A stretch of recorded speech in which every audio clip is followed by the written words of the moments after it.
우리가 굳이 도시의 안락함과 문명의 편리함을 뒤로하고 사방이 고요한 시골이나 인적이 드문 외딴 자연을 찾는 이유는 무엇일까요?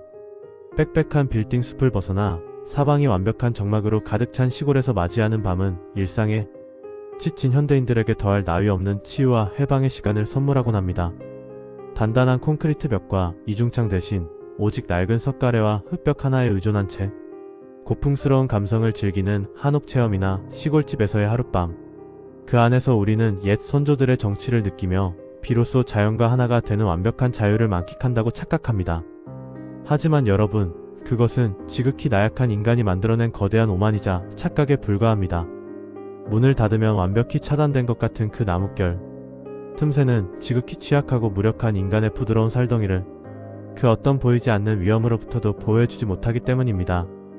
만약 사방 수십 킬로미터 이내에 민가도 없고 구조를 요청할 사람도 없는 외딴 시골집, 빛 한 점 없는 칠흑 같은 어둠이 깔린 안방 바로 구석에서 당신의 목숨을 노리는 기괴한 움직임과 문을 열려는 손길이 시작된다면 당신은 어떻게 하시겠습니까? 소리를 질러도 도와줄 사람은 단 한 명도 없고 도망치려 해도 방문을 여는 그 짧은 순간 알 수 없는 원혼이 당신의 목을 겨누는 극한의 고립 상태. 여기 강원도의 한 이름 모를 오지 마을 버려진 고택에서 낡은 고가구를 주워왔다가 상상을 초월하는 공포와 인과응보를 마주한 한 남자의 숨막히는 미스터리 실화 이야기가 있습니다.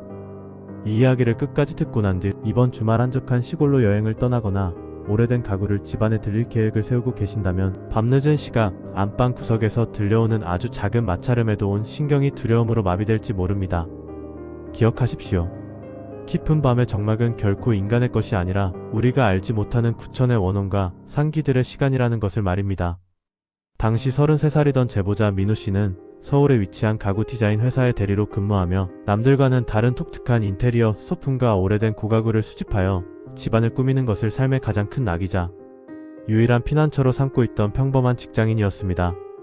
남들이 다 사는 흔한 조립식 가구나 현대적인 북유럽풍 가구에는 전혀 흥미를 느끼지 못했고 세월의 흔적이 고스란히 묻어나는 예스러운 물건이나 사연이 있어 보이는 고가구에 비정상적일 정도로 집착하곤 했습니다. 2024년 6월 초의 어느 무더운 주말, 민우씨는 영감을 얻기 위한 드라이브 겸 외딴 시골의 골동품을 찾아 강원도 영월의 한적한 시골 국도를 홀로 달리고 있었습니다.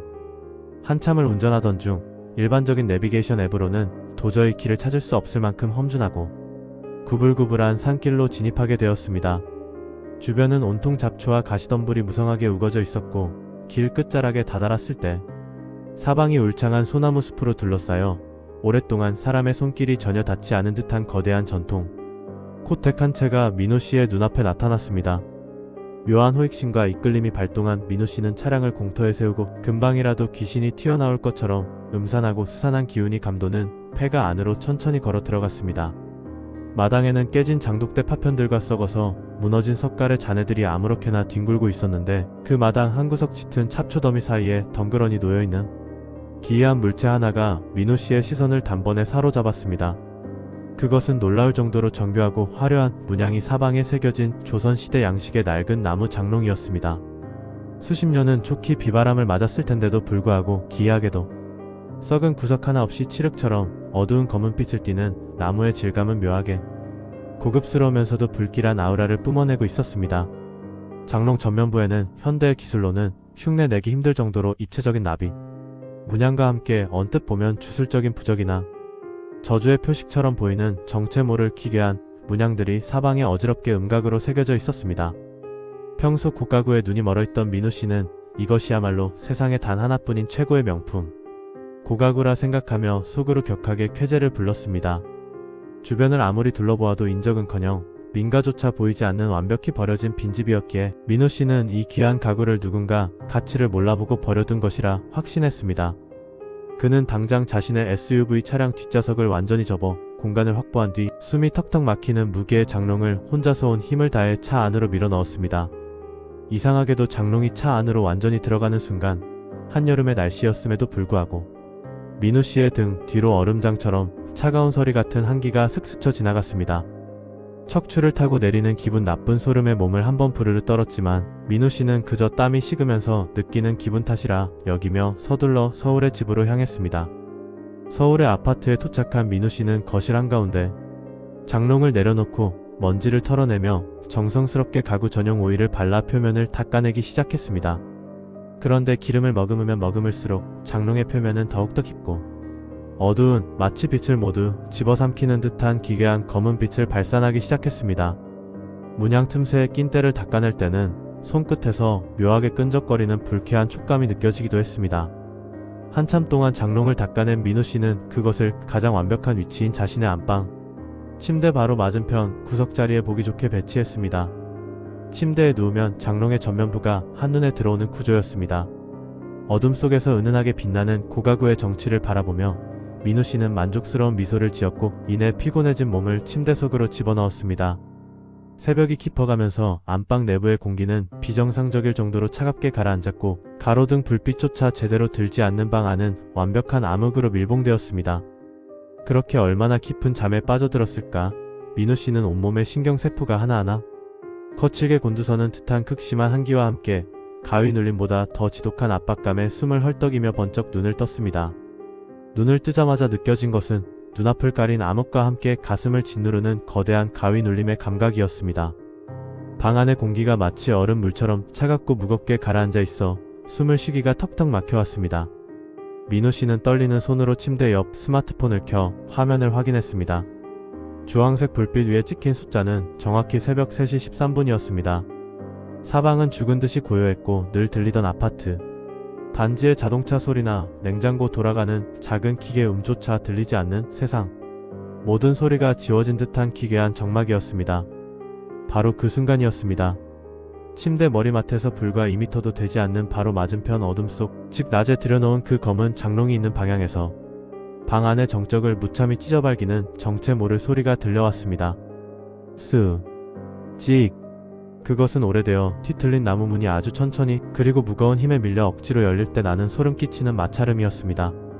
너무나 갑작스럽고 비현실적인 소리에 민우 씨는 심장이 입 밖으로 튀어나올 것처럼 쿵쾅거리며 침낭과 이불 속에서 온몸이 딱딱하게 굳어버렸습니다. 처음에는 새 아파트나 오래된 가구에서 흔히 발생하는 낮 동안 머금었던 온도가 떨어지면서 나무가 수축해 문이 저절로 조금 밀려 열리는 단순한 자연현상이라 스스로를 다독였습니다. 제발 단순한 기온 차이 때문이기를 간절히 바라며 민우 씨는 눈을 감으려 했습니다. 하지만 이어서 들려오는 소리는 명백히 장롱 안쪽에서 바깥을 향해 온 힘을 다해 밀어내는 듯한 인위적이고 악의적인 움직임을 뜻하고 있었습니다. 탁탁탁. 무언가 단단하고 마른 물체가 장롱 안쪽 벽면을 가볍게 하지만 일정한 간격으로 두드리는 둔탁한 타격음이 밤의 정막을 타고 안방 안에 또렷하게 울려 퍼졌습니다. 장롱의 문이 약 5cm 정도 열리자 열린 문 틈새를 뚫고 안방 안으로 차가운 서리 같은 기운과 함께 지독하게 매캐하고 역겨운 냄새가 스며들기 시작했습니다. 그것은 흔히 오래된 가구에서 나는 키키한 나무 냄새나 곰팡이 냄새가 결코 아니었습니다. 사람이 씻지 못한 채 좁은 공간에 갇혀 서서히 썩어갈 때 나는 찌든 땀 냄새와 피비린내 그리고 살덩이가 부패한 악취가 한데 뒤섞인 코를 찌르는 지독한 부패취였습니다. 민우 씨는 가슴이 미어지는 듯한 공포에 머릿속이 하얗게 탈색되는 것 같았습니다. 당장이라도 머리맡에 스탠드 불을 켜거나 소리를 질러 가족을 부르고 싶었지만 온몸의 근육이 마비된 것처럼 손가락 하나 움직일 수 없었습니다. 만약 바깥에 있는 존재가 인간이 아닌 원혼이거나 정신이 온전치 못한 괴물이라면 내가 움직이는 것을 알아차리는 순간 침대로 덮쳐올 것이 뻔했기 때문입니다. 민우 씨는 숨소리조차 바깥으로 새어나가지 않게 하기 위해 두 손으로 입과 코를 틀어막은 채 눈물이 찔끔 날 정도의 극한의 공포 속에서 장롱 쪽을 뚫어지게 응시했습니다. 다행인지 불행인지 창문 밖 먼 가로등 불빛이 안마 커튼 틈새로 아주 미세하게 들어와 안방 안의 윤곽을 희미하게 보여주고 있었습니다. 장롱의 열린 문 틈새는 안방의 어둠보다 훨씬 더 짙고 깊은 암흑의 구멍이 되어 있었습니다. 그리고 민우 씨는 서서히 그 문 틈새 위로 드러나는 실루엣을 정확히 확인한 순간 전신이 마비되는 것 같은 극심한 공포와 마주하게 되었습니다. 장롱의 열린 틈새 사이로 하얗게 바랜 사람의 손가락 같은 형체가 문 모서리를 꽉 움켜쥐고 있었습니다. 그런데 그 손가락의 모양이 일반적인 인간의 것이라 보기 힘들 정도로 비정상적이었습니다.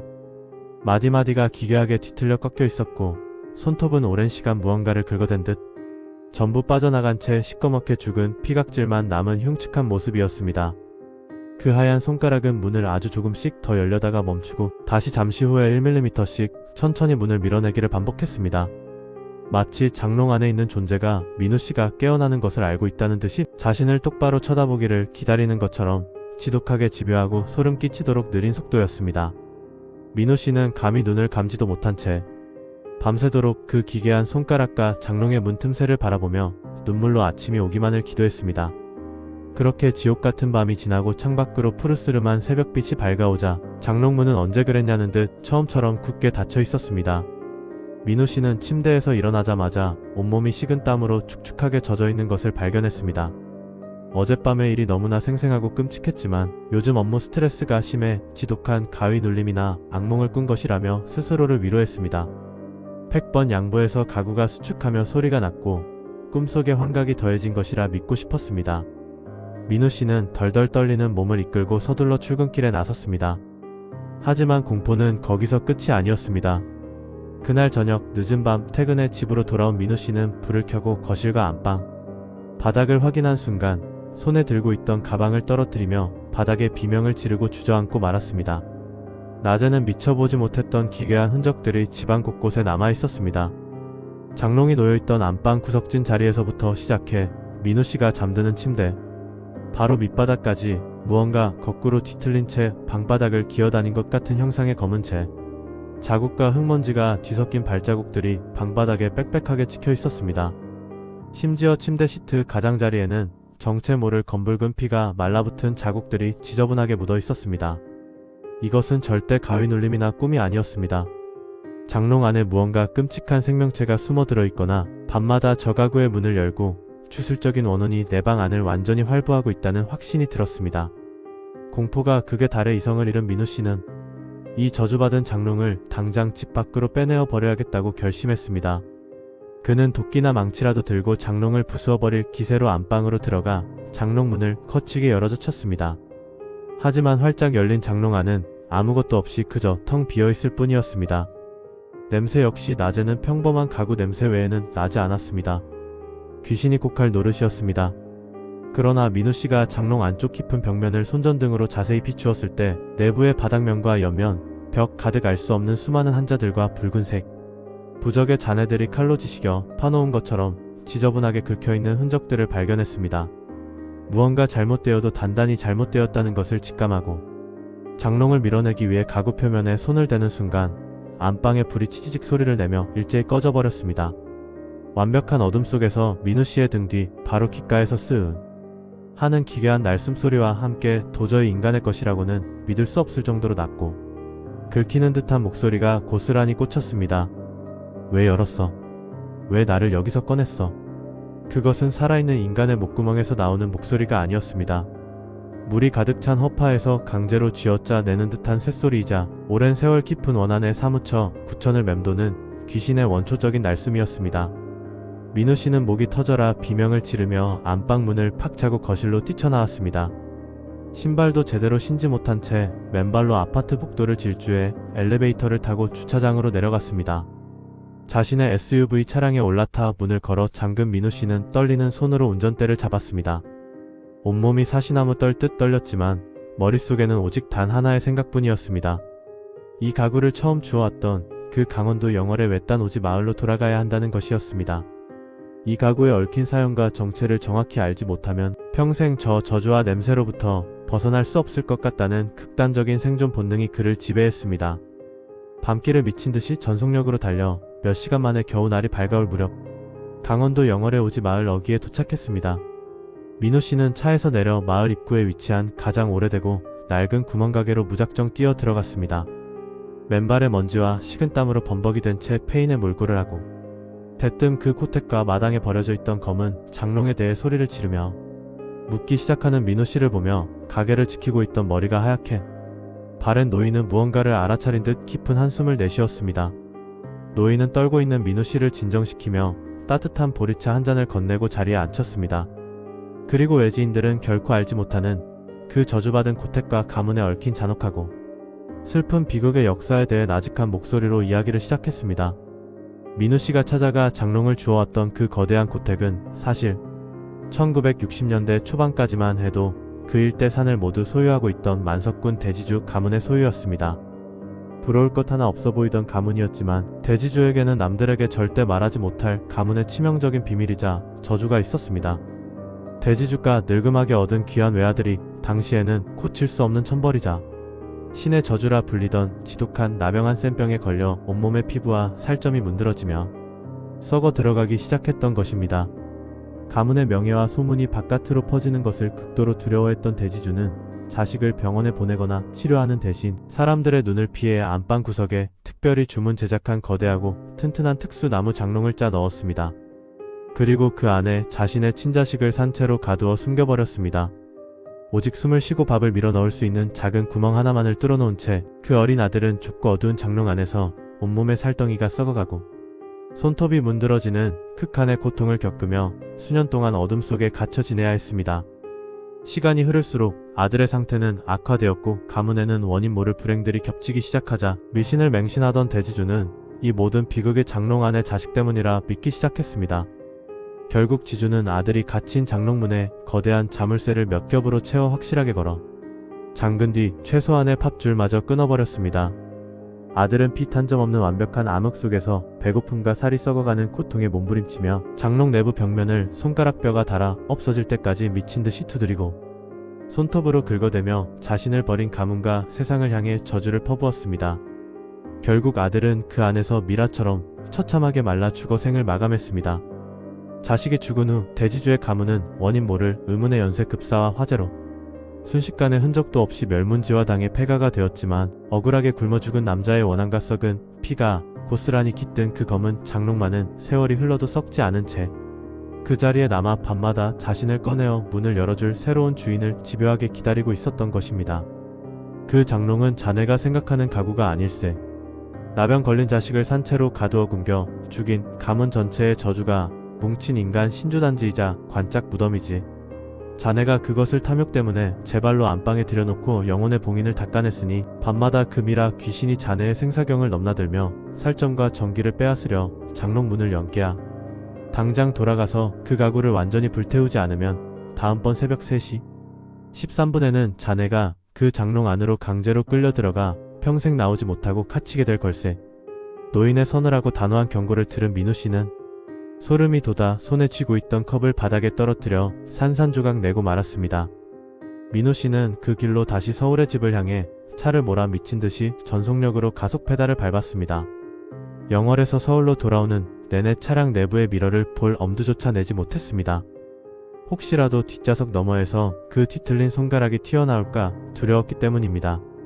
마침내 집에 도착해 덜덜 떨리는 손으로 안방 문을 거치게 열었을 때 민우씨는 그 자리에서 넋을 잃고 비명을 지르며 주저앉을 수밖에 없었습니다.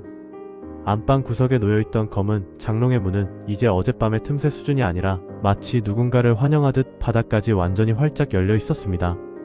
그리고 장롱 내부의 시꺼먼 암흑 속에서 하얗게 뼈만 남은 거대한 손과 문드러진 팔이 천천히 밖으로 길게 뻗어나와 민우씨가 매일 누워 잠들던 침대 정중앙 위를 짚은 채 그를 기다리고 있었기 때문입니다.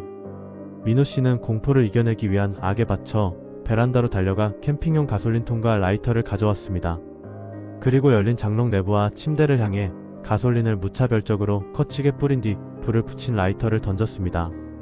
콰 소리와 함께 순식간에 거대한 화염이 장롱 전체를 집어삼키는 순간 아파트 단지 전체를 뒤흔들 정도로 기괴하고 날카로운 인간의 비명소리가 장롱 내부의 어둠 속에서 뿜어져 나오기 시작했습니다.